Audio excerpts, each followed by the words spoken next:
bahwa sholat ini menghadirkan rahasia-rahasia besar bagi kehidupan kita, dan janji Allah yang akan diberikan di dunia dan di akhirat. Saat di dunia Allah berjanji kalau seseorang benar sholatnya seperti yang Nabi tuntun, dia akan dijamin diberikan 5 keistimewaan yang tidak akan diberikan pada yang tidak sholat, atau orang yang sholat tapi sholatnya tidak seperti yang diinginkan Nabi tadi. Nah, jadi Nabi itu membuat ketat fikih sholat, bukan ingin membebani kita supaya rumit sholatnya, bukan. Tapi persoalannya, Nabi menginginkan setiap umatnya mendapatkan 5 keistimewaan ini. Jangan sampai ada umat Nabi nggak dapetin satu di antara yang 5 ini. Ya. Dengan cepat, satu, orang yang sholatnya benar dijamin oleh Allah pasti jadi orang baik. Sifat dan sikapnya pasti baik. Ya, itu ada di Quran surah ke-29 ayat 45, seperti pernah kita bahas di pertemuan lalu. Inna salata tanha 'anil fahsya wal munkar. Orang yang salatnya benar, sungguh salat yang ditunaikan dengan benar itu akan mencegah pelaku dari 2 sumber keburukan. Pertama, fahsya, yang diingkari oleh hati, sumbernya nafsu, syahwat, ya. Maaf, pornografi, porno aksi, zina, LGBT, itu fahsya. Ya, munkar, keburukan yang diingkari oleh jiwa, sumbernya nafsu perut dan akal. Merampok, membunuh, ya, maaf, mencuri, korupsi, narkoba, macam-macam, itu mungkar itu. Jadi mustahil ada orang sholat perilakunya buruk. Jadi, Nabi menginginkan setiap orang sholat harus jadi orang baik. Silahkan Anda cek ya, anak-anak kita itu baru tumbuh saja, menjelang balik usia 7 tahun, yang ditekankan oleh Nabi itu sholatnya, bukan yang lain. Dan Nabi ajari dia sholat. Kenapa? Karena kalau anak-anak baik sholatnya dari sejak awal, akan tumbuh jadi orang baik setelahnya. Saya ingin sampaikan pesan nih, agak unik sekarang ya. Kalau dulu orang fokus pada sholat nih, sekarang saya agak bingung, anak-anak TK udah diajarin manasik gitu kan. Insya Allah fokus dulu pada sholatnya gitu kan. Tidak salah memang, cuman fokus pada yang utama gitu. Sholat pada belum baik, masuk ke masjid langkahnya sudah salah, diajarin manasik gitu kan. Tapi memang tidak keliru, tidak, cuma ada prioritas yang harus kemudian jadi patokan di situ. Tapi yang kedua, orang yang sholatnya benar itu hatinya cenderung tenang. Cenderung tenang. Ada di Quran surah ke-20 ayat ke-14, ditafsir di Quran surah ke-13 ayat ke-28. Kita sudah bacakan. Wa aqimis salata li dzikri, tunaikan salat sebagai zikir kepada saya, kata Allah. Ditafsir di Quran surah Ar-Ra'd ayat ke-28, ala bi dzikrillah tatma'innul qulub. Jika benar zikirnya kepada Allah, salatnya benar, maka dampaknya ke hati pasti tenang. Kalau hati Anda sudah tenang, dihadapkan pada masalah apapun akan biasa saja. Yang besar jadi ringan, yang ringan seakan tidak ada masalah gitu. Di orang-orang yang sholatnya baik menghadapi persoalan kehidupan itu cenderung lebih nyaman, tenang gitu, nggak susah dia. Itu poinnya. Yang ketiga, orang kalau sholatnya benar dijamin langsung oleh Quran, seperti pernah kita bahas kemarin ya, Allah akan jamin kemudahan hidupnya, bahkan rezekinya. Itu ada di Quran surah ke-65 ayat 2-3, ditafsir di Al-Baqarah di ayat yang sama 2-3. Wa may yattaqillaha yaj'al lahu makhrajan wa yarzuqhu min haitsu la yahtasib. Ya. Siapa yang bisa meningkatkan takwanya kepada Allah Subhanahu wa taala, takwanya tingkatkan, yaj'al lahu makhrajan, kami berikan jalan keluar, solusi dari setiap persoalan yang ia alami. Tolong garis bawahi lagi ya, sering kita lupa ini. Rumus menyelesaikan masalah itu mudah menurut Quran. Anda tingkatkan takwa, masalah Allah selesaikan. Semakin Anda tingkatkan takwa, persoalan lebih ringan. Orang-orang yang terus meningkatkan takwanya kepada Allah, maka akan diringankan kehidupannya oleh Allah. Bukan nggak punya masalah, Bu ya.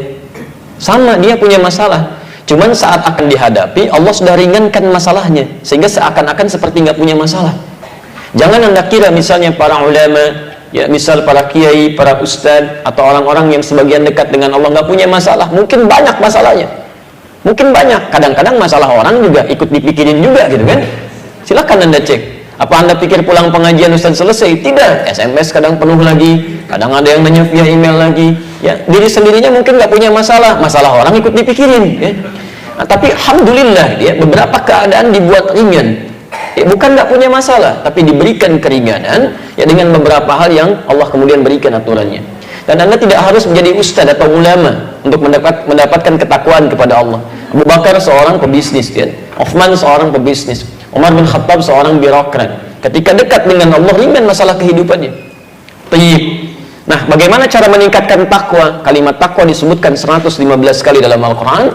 Kalimat pertamanya bersanding dengan sholat di Al-Baqarah ayat 2-3. Dzalikal kitabu la raiba fihi hudan lil muttaqin. Siapa muttaqin ini? Ayat 3-nya. Alladzina yu'minuna bil ghaib wa yuqimunas shalah, yang menyempurnakan sholat.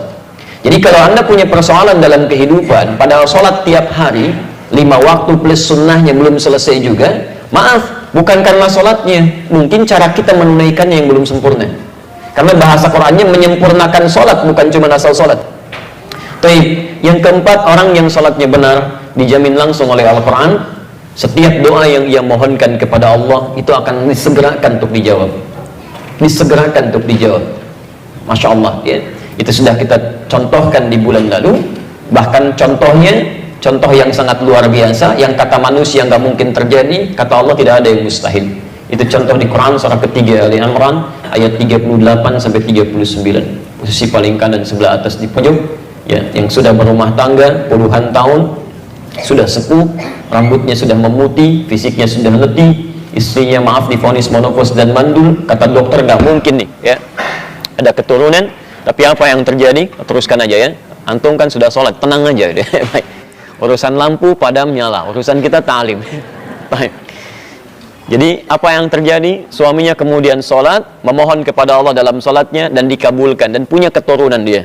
Ya. Dan yang terakhir, yang kelima, teman-teman sekalian, orang yang sholatnya benar dijamin oleh Allah Subhanahu Wa Taala hidupnya akan selalu bersanding dengan kesuksesan dan kebahagiaan apapun aktivitasnya. Itu ada di Quran surah ke-23 ayat 1 dan 2. Jadi Anda tidak diminta oleh Allah jadi apapun, silahkan aja sesuai dengan apa yang Anda kira-kira inginkan, selama itu baik.